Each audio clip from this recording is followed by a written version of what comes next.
માત્ર એક દર્શન ને દિલ ખુશ। જય બજરંગદાસ બાપા। મિત્રો, આજે હું નીકળી ગયો છું બગદાણા તરફ જવા માટે। બગદાણા એટલે ભક્તિ અને શાંતિનું સ્થાન। તો ચાલો મિત્રો, તમે પણ મારી સાથે આ સફરની મજા માણો। તો આપણે આખરે પહોંચી ગયા છીએ બગદાણા, જ્યાં ભક્તો દૂર દૂરથી આવે છે બાપાના દર્શન કરવા।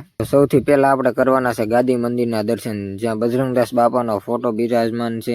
હવે આપણે મુખ્ય મંદિરની અંદર જઈને દર્શન કરવાના છે।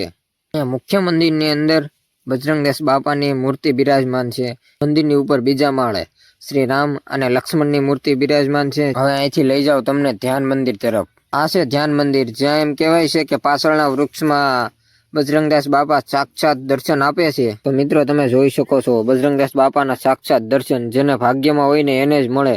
તો જેને દર્શન થયા હોય કોમેન્ટમાં જય બજરંગદાસ બાપા લખી નાખો। આ છે બજરંગદાસ બાપાની કાર, જેની પાછળ ઘણા બધા રહસ્યો છુપાયેલા છે। મિત્રો, લોકો અહીંયા છે ને દૂર દૂર અને ગામો ગામથી સેવા કરવા આવે છે, અને આ સેવાનું કાર્ય માત્ર જે ભાગ્યશાળી હોય ને એને જ મળે છે।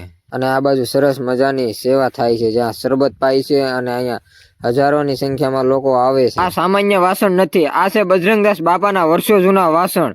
આ પવિત્ર વાસણોમાંથી બાપા ભોજન કરતા હતા। વર્ષો વીતી ગયા, પણ આજે પણ અહીંયા સાચવીને રાખવામાં આવ્યા છે। આ વાસણો માત્ર પિત્તળ કે તાંબાના નથી, આમાં ભક્તિ, આશીર્વાદ અને ઐતિહાસિક વસે છે। આ સામાન્ય કપડા નથી, આ છે બજરંગદાસ બાપાની વર્ષો જૂની બંડી। આ પવિત્ર બંડી બાપા પહેરતા હતા।